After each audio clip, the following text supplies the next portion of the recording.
guys, it's Lauren here from Planet PUP. Today I wanted to speak to you guys about socialization, in specific puppy socialization. So many people don't know that there is a period between kind of the age of 8 and 16 weeks where puppies are especially sensitive to socialization. And if you socialize the puppy effectively in this period, then you're far less likely to have socialization issues further down the line as the dog gets older. So I wanted to speak to you about the different types of socialization. Many people, when you ask them what do they think of socialization in terms of puppies and other dogs, they think, okay, well, my dog needs to get on with other dogs and it needs to get on with people. And that's kind of as far as they go. But there's a lot more to socialization than that. So your social socialization, so that's humans, dogs, other animals.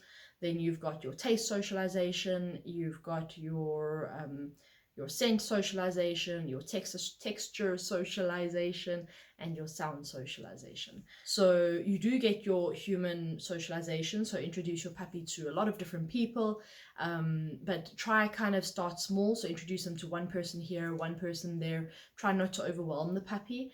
The main important thing to remember about socialization is that every experience needs to be a positive one. Because if you take the puppy out and introduce them to a bunch of people and the puppy gets a fright, then the puppy might start being scared of large bunches of people. So you want to introduce different things slowly and kind of build on them as you go. So puppy to people is very important. Start one person at a time, two people at a time, then kind of slowly introduce groups and kids and babies. Then you've got dog to dog interactions, which obviously wait until your puppy's had their vaccination, and once they've had all the vaccinations, then start introducing them to other dogs. But even with other dogs, dogs in general all have different personalities, and your dog won't necessarily get on with every other dog that he meets. So you get two kind of main categories of dogs. You get your disco party dogs, and then you get your introverted dogs that would rather spend the day at the library. And you can quite easily see who these are if you go to a dog park, where the disco dogs are all running around like crazy, having a great time together, and then you'll have the odd dogs off by themselves or kind of sitting by their owners and not really wanting to get involved. So you can see in this video, for example, the collie is very much a library dog. She doesn't really want to engage, whereas the German Shepherd and the Bernese Mountain Dog, they're the disco dogs, all about the party. And you don't necessarily want to mix the two of them, specifically when you're trying to socialize. So one good test that you can do, if you've got two dogs that are playing together and you think that one is getting a little bit rough, if you grab the one that's getting rough, you'll be able to see quite quickly if the other puppy turns around and comes back in to try and get more attention and play some more, then you know that they're probably okay. Whereas if you pull the rougher dog away and the other dog moves away from that, then you know that they're probably a little bit too rough for each other, and you might need to find your puppy a quieter or a more rambunctious playmate, depending on whether yours is the one being a little bit more extroverted or a little bit more introverted in that situation. And then of course you've got other animals, so farm animals and birds and cats and dogs we've mentioned already, but birds and cats and horses and goats and bunnies and like as many weird animals as you can, you want to introduce them to as well. So otherwise, the other types of socialization that you need to do is socialize your puppy to sounds.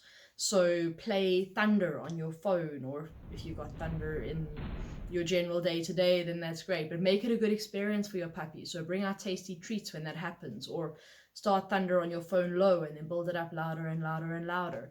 You can play fireworks on your phone. You can play cars and buses, and take your puppy out, obviously, to get those as well, just to get the actual auditory experience of like traffic and bells tolling in churches and all that kind of stuff is really, really important for them. Horns from cars as well, but make everyone a positive experience.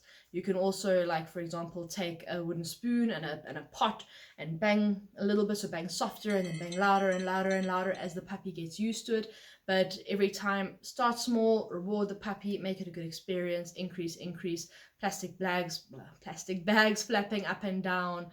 You can put coins into an empty like pasta tin and shake those around. So any kind of weird sounds that you can bring into the puppy's world at this age, vacuum cleaners as well, any weird sounds that you can bring in that you can make into a positive experience at this age are great.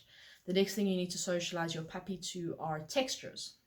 So grass and stone and water and metal and grids and tar, and try and expose your puppy to as many different textures, hot surfaces and cold surfaces, obviously not boiling hot, but warm surfaces and cool surfaces, and try and expose your puppy to as many different things as possible.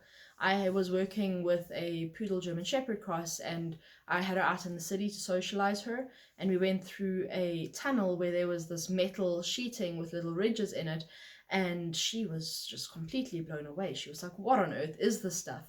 So this is the kind of thing that we need to be cognizant of as puppy owners. So expose your puppy to everything. And then the last area is scent. So introduce your puppy to new smells and even new tastes. So try and see, do they like blueberries? Do they like a bit of broccoli? Do they like oranges or bananas or a little bit of cauliflower or asparagus? And taste-wise, you can really experiment with them like that to see what taste they prefer. And it's really good for brain development to get all those different flavors and the different smells. And take your puppy out and just sniffing walks sometimes when he's had all of his shots, obviously. But really try and socialize your puppy to different smells and allow them to actually process the world that way. So make sure that when you're raising a puppy that you kind of touch on all of those different areas, and that'll set your puppy up in the best way for success. You can do the same thing with older dogs. It just won't have quite the same impact as it would with puppies.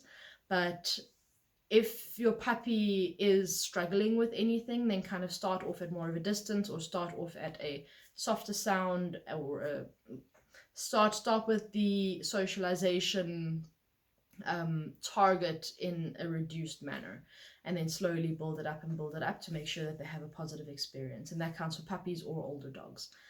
So I hope that helped, and I hope that you guys are enjoying your puppies. Remember to like and subscribe. We appreciate all the support, and we will see you next week. Bye.